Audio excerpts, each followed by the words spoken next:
ஓம் சைராம். நல்லது நினைப்போம், நல்லது நடக்கும்.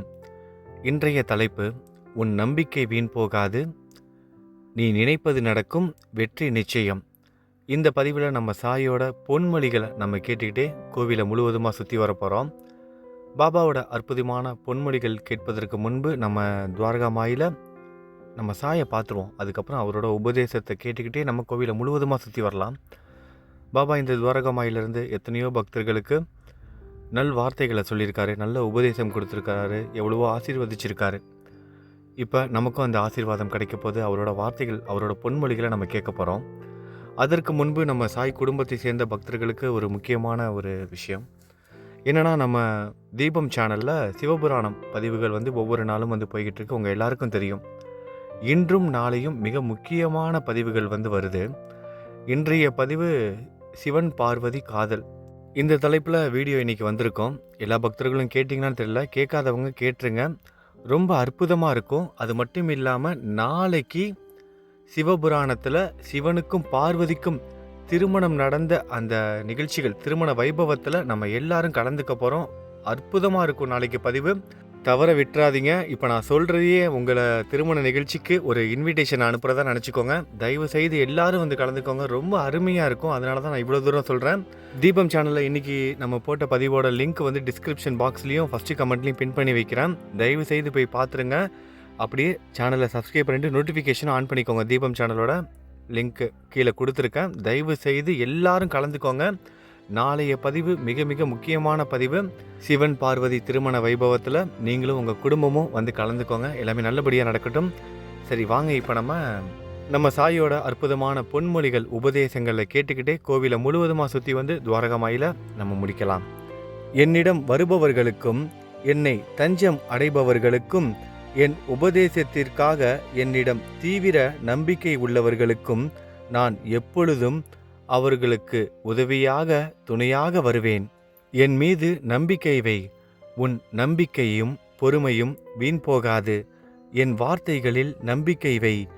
நீ எதை தேடினாயோ அது தானாகவே உன்னை வந்தடையும். பயப்படாதே, எல்லளவும் கவலைப்படாதே. கருணையுள்ள பக்கிரி உன்னை காப்பாற்றுவார். துணிந்து நில், உனக்கு துணையாக நான் இருக்கிறேன். துன்பம் மனக்கவலை வந்தாலும் மனதில் வேதனை கொள்ளாதீர்கள். என்னையே நினையுங்கள். எனது உதவி எந்த வடிவிலாவது உங்களுக்கு நிச்சயம் கிடைக்கும். மற்றவர்களுக்கு உதவி செய்ய வேண்டும் என்ற எண்ணம் உள்ளவர்களுக்கும், ஏழை எளிய மக்களுக்கு உணவு கொடுக்க வேண்டும் என்ற எண்ணம் உள்ளவர்களுக்கும் ஏழ்மை என்ற வார்த்தைக்கே இடமில்லை. குறையில்லாமல் அவர்களுக்கு நான் அள்ளி அள்ளி கொடுப்பேன். மற்றவர்களுக்கு நீ ஒரு உதவி செய்தால் உனக்கு அதைவிட 4 மடங்கு நான் உனக்கு தருவேன். பொறுமையோடு இரு. உன் உழைப்பு வீண் போகாது. வேண்டுதல் நிச்சயம் நிறைவேறும். ஒவ்வொரு அனுபவமும் உனக்கு ஒரு பாடம் என்பதை மறந்து விடாதே. ஒரு சில நேரங்களில் நீ இழப்பது கூட உனக்கு லாபமாகத்தான் அமையும். அடுத்த நிமிடம் கூட நமக்கு இறப்பு ஏற்படலாம்.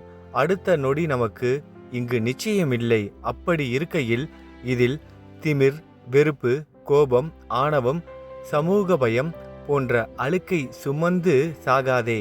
அன்பை மட்டுமே நேசி.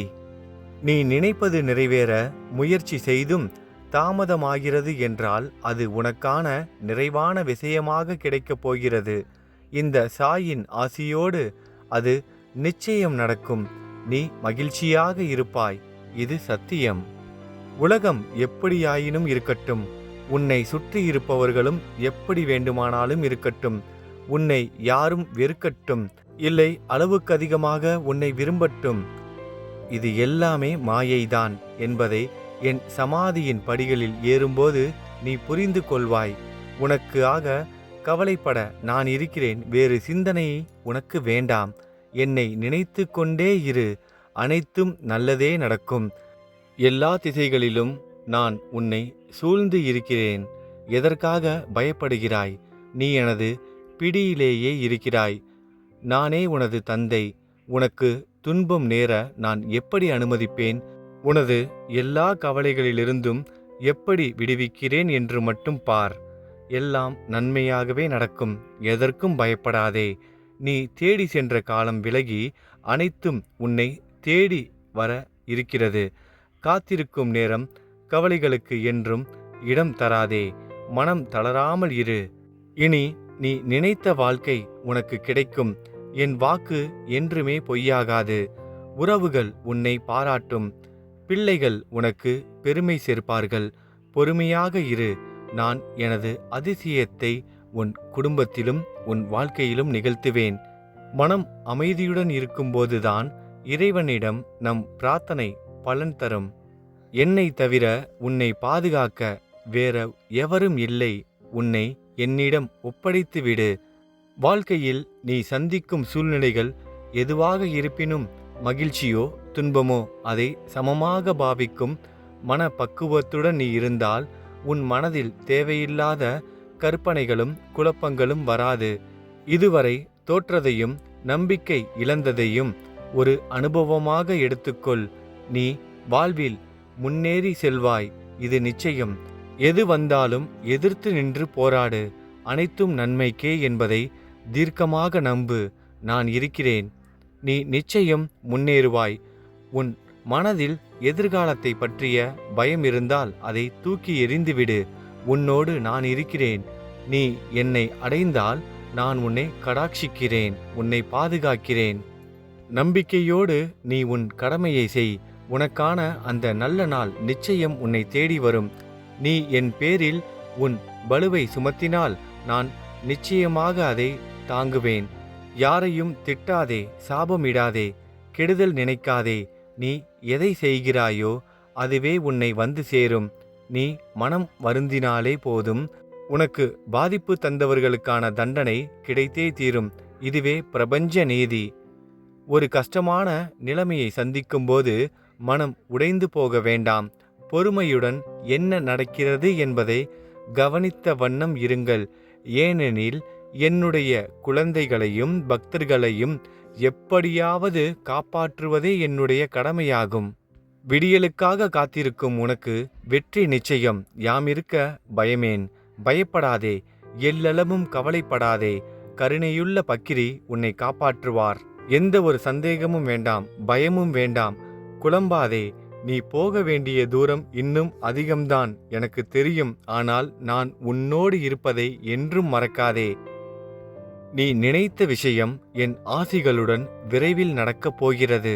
உன்னை சரியான நேரத்தில் நான் கைதூக்கி விடுவேன். உன் மனதிற்குள் இருக்கும் இரகசிய ஆசைகளை நான் அறிவேன். அவை உனக்கு நன்மை பயக்கும் என்றால் நிச்சயம் அதை நான் நிறைவேற்றுவேன். உன் பெற்றோர், வயதில் மூத்தவர்கள், நல்லவர்களை மதித்து போற்றுங்கள். இகழ்வாக பேசக்கூடாது. நல்லவர்கள் என்றும் தோற்பது இல்லை. என்னை நம்பியவர்களை நான் என்றும் கைவிடுவது இல்லை. கஷ்டத்தை சகிக்க பழகு. எதையும் எதிர்த்து நில். இங்கு எதுவும் நிரந்தரமல்ல. யாரையும் நம்பாதே, உன்னை மட்டுமே நம்பு. உனக்கு துணையாக நான் இருக்கிறேன். நீ அடைந்த தோல்விகளிலிருந்து கற்ற பாடத்தை நீ மறந்து விடாதே. யாரிடமும் வெறுப்பை காட்டாதே. யாரையும் இகழ்ந்து பேசாதே. யாரையும் குறைவாக நினைக்காதே. உன்னிடம் யாராவது யாசகம் கேட்டு வந்தால் இல்லை என்று சொல்லாதே. முடிந்த அளவு உதவி செய். உன்னால் உதவி செய்ய முடியாவிட்டாலும் அல்லது உதவி செய்ய மனம் இல்லாவிட்டாலும் சரி, நீ அவர்களை இகழ்ந்து பேசாதே. தரக்குறைவாக நடத்தாதே. இப்பொழுது நீ என்னிடம் எதை கேட்கிறாயோ அதை நான் நிச்சயம் கொடுப்பேன். முழுமையுமாக நம்பு. உன் நம்பிக்கை வீண் போகாது. நீ நினைப்பது நடக்கும். வெற்றி நிச்சயம். நல்லதை நினைப்போம், நல்லதே நடக்கும். ஓம் சாய்ராம். நம்ம சாயோட பொன்மொழிகளை கேட்டுகிட்டே நம்ம கோவிலை முழுவதுமாக சுற்றி வந்துட்டோம். இப்போ நம்ம ஆஞ்சநேயர் கோயில் இருக்கோம். நம்ம சாய் குடும்பத்தில் நிறைய சகோதர சகோதரிகள், பெரியவங்க, குழந்தைகள்னு உடல்நிலை சரியில்லாமல் நிறைய பேர் இருக்காங்க. அவங்களோட உடல் ஆரோக்கியத்திற்காக நம்ம எல்லாரும் பிரார்த்தனை செஞ்சுக்குவோம். அடுத்த 2 நிமிடங்கள் இந்த பதிவு அமைதியாக இருக்கும். நீங்கள் உங்கள் சாய்கிட்ட என்ன வேணுமோ அதை உரிமையோட நம்பிக்கையோட கேளுங்க. நிச்சயம் அவர் கொடுப்பாரு. நம்ம சாய் குடும்பத்தில் இருக்கும் அனைத்து சகோதர சகோதரிகளுக்காகவும் பிரார்த்தனை பண்ணிக்கோங்க. உங்களுக்காகவும் பிரார்த்தனை பண்ணிக்கோங்க. இந்த நிமிஷம் நீங்கள் எதுக்காக பிரார்த்தனை பண்ணுறீங்களோ அந்த பிரார்த்தனை நிச்சயமாக நிறைவேறும். நம்பிக்கையோடு இருங்க. நல்லது நினைப்போம், நல்லது நடக்கும். ஓம் சாய்ராம்.